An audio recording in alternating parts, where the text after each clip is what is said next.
வணக்கம். என் பேர் டாக்டர் ப்ரூத்தவன் மற்றும் ஆர்ட். இந்த வீடியோவில் நாம் பேசப் போகிறோம் சிறுநீரக செயலிழப்பு நோயாளிகள் எந்த எண்ணெயை சாப்பிட வேண்டும் என்பதை பற்றி. ஏனெனில் நோயாளி கிளினிக்கில் வந்து அமரும்போது நாங்கள் உரையாடி கொண்டிருக்கிறோம். அப்போது அவர்கள் அடிக்கடி கேட்கிறார்கள், டாக்டர் சார், பழம் எது சாப்பிட வேண்டும், காய்கறி எது சாப்பிட வேண்டும் என்றெல்லாம் சொல்லிவிட்டீர்கள். ஆனா எந்த எண்ணெய் சாப்பிட வேண்டும் என்பதையும் சொல்லுங்கள். நோயாளி இப்படி சொல்வதை நான் கேட்டா, நம்முடைய சேனலை பார்க்கும் அனைவருக்கும் இந்த கேள்வி நிச்சயம் தோன்றும் என்று எனக்கு தோன்றுகிறது. அதனால தான் இந்த வீடியோவில் அதை பற்றி விரிவாக பேசப் போகிறோம். முதல்ல எண்ணெய் சாப்பிட வேண்டுமா வேண்டாமா என்பதிலிருந்து ஆரம்பிக்கலாம். சாப்பிட வேண்டும் என்றால் அது எந்த வகை கொழுப்பு இருந்தாலும் பரவாயில்லை. உங்கள் சன்ஃப்ளவர் ஆயில், கிரவுண்ட்நட் ஆயில், அல்லது சீசம் ஆயில், ஆலிவ் ஆயில், கடுகு எண்ணெய் ஆகியவை எதுவாக இருந்தாலும் சரி. எந்த வகை கொழுப்பும், எண்ணெயோ, நெய்யோ நாம் சாப்பிடலாமா வேண்டாமா, அதை எப்படி உணவில் பயன்படுத்த வேண்டும் என்பதையும் பார்க்கலாம். முதலில் எண்ணெயோ அல்லது நெய்யோ சாப்பிடலாம். சிறுநீரக செயலிழப்பு கொண்ட நோயாளிகளும் இதை சாப்பிடலாம். ஆனா எந்த உணவும் நீங்க எண்ணெயில முழுமையா பொரித்து தயாரிக்க கூடாது. உதாரணத்திற்கு பூரி, பட்டூரா, பக்கோடா போன்றவை சாப்பிடக்கூடாது. ஏனெனில் அவை டீப் ஃப்ரை செய்யப்படுகின்றன. டீப் ஃப்ரை செய்யப்பட்ட உணவு ஆரோக்கியமானவர்களுக்கே பரிந்துரைக்கப்படாது. சிறுநீரக செயலிழப்பு உள்ளவர்களுக்கு இது முற்றிலும் பொருந்தாது. இப்போது நான் உணவில் நெய் அல்லது எண்ணெய் சேர்க்க வேண்டும் என்றா எவ்வளவு அளவில் சேர்க்க வேண்டும் மற்றும் அதை எப்படி பயன்படுத்த வேண்டும் என்பதை கவனிக்க வேண்டும். உணவில் நெய், எண்ணெய் ஆகியவற்றை மிக குறைந்த அளவில் மட்டுமே பயன்படுத்த வேண்டும். உணவு வெறும் சுவைக்காக அல்ல, ஆரோக்கியத்திற்காகவும். சிலருக்கு எல்லா உணவும் பொரித்து சாப்பிடும் பழக்கம் இருக்கலாம். அப்படிப்பட்டவர்கள் தங்கள் சுவையை மாற்றிக்கொள்ள வேண்டும். நீங்கள் உணவில் எல்லா மசாலாக்களையும் பயன்படுத்தலாம். ஹிங், தனியா, சீரகம், கரம் மசாலா, நீங்கள் பயன்படுத்த விரும்பும் அனைத்தையும் பயன்படுத்தலாம். ஆனால் ஒரு மசாலாவை தவிர, தட்ஸ் லால் மிர்ச், சிவப்பு மிளகாய். பச்சை மிளகாயை விதை எடுத்து பயன்படுத்தலாம், கருப்பு மிளகாயும் பயன்படுத்தலாம். ஆனா சிவப்பு மிளகாயை முழுமையாக தவிர்க்க வேண்டும். ஏனெனில் அது உங்கள் வயிற்றில் எரிச்சலை ஏற்படுத்தும். உங்களுக்கு தெரியும், பிபி அதிகரிக்கும். இந்த மாதிரியான பிரச்சனைகள் எல்லாம் ஆரம்பிக்கும். அதனால அதிகமான சிவப்பு மிளகாயை தவிர்க்க வேண்டும். சிலர் தேகி மிளகாய் பயன்படுத்தலாம் என்று சொல்வார்கள். அது நிறம் மட்டும் தரும், சுவை கிடையாது. எந்த வகையான சிவப்பு மிளகாயும் சிறுநீரக நோயாளிகள் பயன்படுத்தக்கூடாது. இல்ல, செய்யக்கூடாது. அதற்கு பிறகு நாம் எந்த வகை நெய் சாப்பிடலாம், எந்த எண்ணெய் பயன்படுத்தலாம் என்று பார்க்கலாம். அதை பற்றியும் நாம் பேசலாம். நெய் பற்றி பேசும்போது நெய் இரண்டு வகையாக கிடைக்கும். ஒன்று எங்கிருந்து வருகிறது? ஒன்று மாடு பண்ணை, பசு பண்ணை பசுவின் பாலை வைத்து செய்யப்படுகிறது.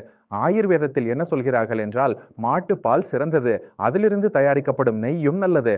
அதனால் நீங்கள் மாட்டுப்பாலை வைத்து தயாரிக்கப்பட்ட நெய்யை குறைந்த அளவில் உங்கள் உணவில் பயன்படுத்தலாம். எந்த பிரச்சனையும் இருக்காது. உங்களிடம் கிடைப்பது இல்லை, பசுவின் நெய் கிடைக்கவில்லை என்றால் எருமை நெய்யும் கிடைக்கிறது என்றால் அதிலும் எந்த பிரச்சனையும் இல்லை.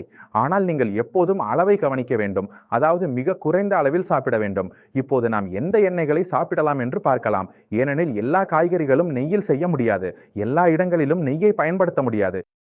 அப்படி என்றால் நாம் எண்ணெயை பற்றி பேசும்போது நாம் ஒரு எண்ணெயை மட்டும் தவிர்க்க வேண்டும். அதுதான் கடுகு எண்ணெய். நீங்கள் சன்ஃப்ளவர் எண்ணெய், நிலக்கடலை எண்ணெய், ஆலிவ் எண்ணெய், இவை எல்லா எண்ணெய்களையும் நீங்கள் சாப்பிடலாம். ரைஸ் பிரான் எண்ணெயும் சாப்பிடலாம். ஆனால் நீங்கள் கவனிக்க வேண்டியது என்னவென்றால், எந்த வகையான கலந்த எண்ணெய்களும், அதாவது வெஜிடபிள் ஆயில் என்று சொல்லப்படுவது, அதில் 2-3 எண்ணெய்கள் கலந்திருக்கும். அவற்றை நீங்கள் தவிர்க்க வேண்டும். அதனால் நீங்கள் எண்ணெய் வாங்கும் போது அது ஒரே வகை எண்ணெய் என்பதை பார்த்துக் கொள்ளுங்கள்.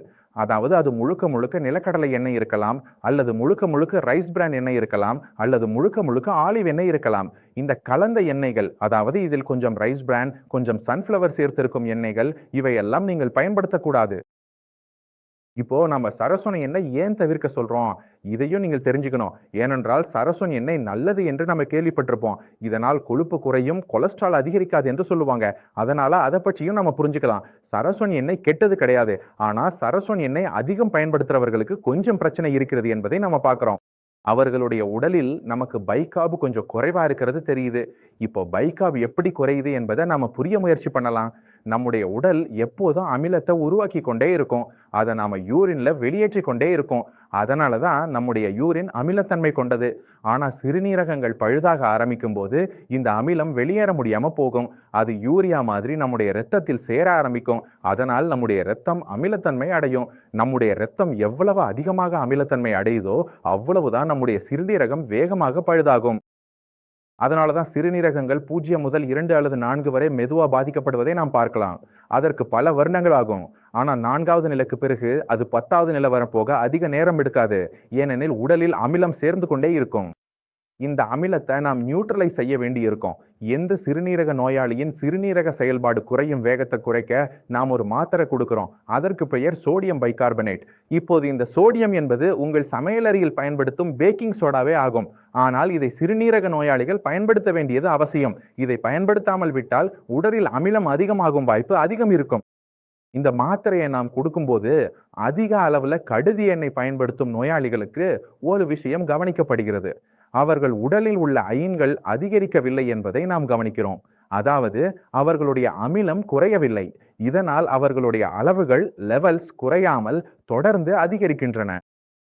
அப்படியென்றால் இது ஏன் நடக்கிறது என்று எனக்கு தெரியவில்லை. எங்களிடம் இதற்கான எந்த ஒரு ஆராய்ச்சியும் இல்லை. இது எங்களுடைய பொது கவனிப்புகள் மட்டுமே. அவையும் எங்கள் நோயாளிகளுடன். நீங்கள் ஆயிரக்கணக்கான நோயாளிகளை பார்த்த பிறகு சில விஷயங்கள் புரிய ஆரம்பிக்கின்றன. உதாரணத்திற்கு டீ போல. எல்லா டாக்டர்களும் டீ குடிக்கலாம் என்று சொல்கிறார்கள். ஆனால் நாங்க இங்கே டீ குடிக்க வேண்டாம் என்று சொல்கிறோம். காரணமும் அதேதான்.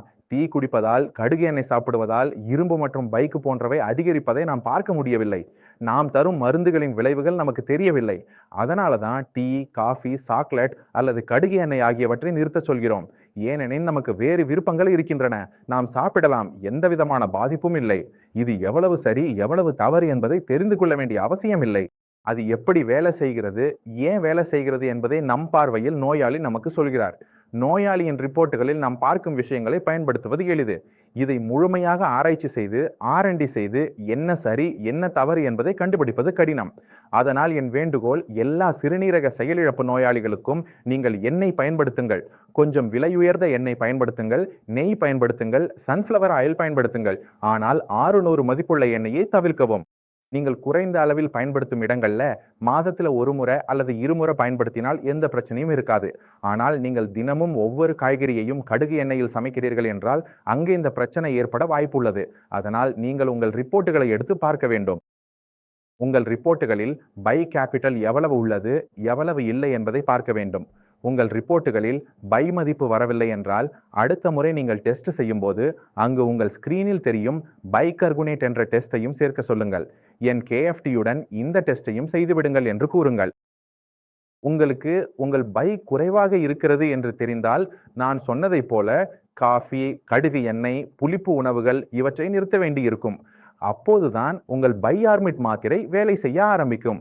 இந்த வீடியோ மூலம் நீங்கள் எந்த எண்ணெய் சாப்பிட வேண்டும், எவ்வளவு அளவில் சாப்பிட வேண்டும், எப்படி சாப்பிட வேண்டும், என்ன சாப்பிட்டால் என்ன நடக்கும் என்பதையும் நான் பார்த்து கவனித்த விஷயங்களை உங்களுடன் பகிர்ந்துள்ளேன். இந்த வீடியோ மூலம் நீங்க நிறைய விஷயங்களை புரிந்து கொண்டிருப்பீர்கள் என்று நம்புகிறேன். இருந்தாலும் கடைசியில் ஏதேனும் சந்தேகம் இருந்தால் நம்மிடம் முழு புத்தகம் உள்ளது. நீங்கள் கமெண்ட் செக்ஷனில் புக் என்று எழுதினால் நம்முடைய குழு உங்களுக்கு லிங்க் அனுப்பிவிடும். அந்த புத்தகத்தை படித்து கிட்னி ஃபில்ட்ரேஷன் உள்ளவர்கள் என்ன சாப்பிடலாம், என்ன சாப்பிடக்கூடாது என்பதை குறித்து தெரிந்து கொள்ளலாம். யாரோடாவது சேர்ந்து பயணம் தொடரலாம். அடுத்த வீடியோவில் சந்திப்போம். அதுவரை வணக்கம்.